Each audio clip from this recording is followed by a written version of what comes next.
là cảm phép từ mơ bạc cây pe lấp tậu ơi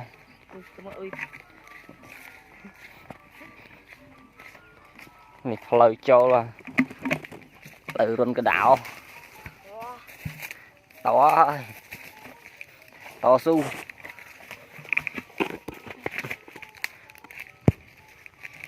nghịch lõ này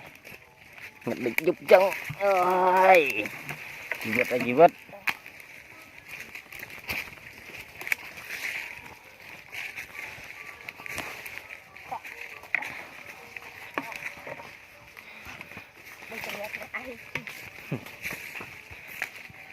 và đọt từng ấy ngặt đó co mình là cái mơ bạc cày ao sao ngặt chân bạc cày bal bal bal từng ó thế đây là tầm bal từng ó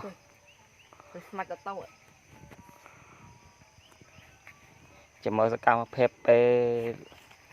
lợn tây đừng bán ót và sập lợn tập phó và nè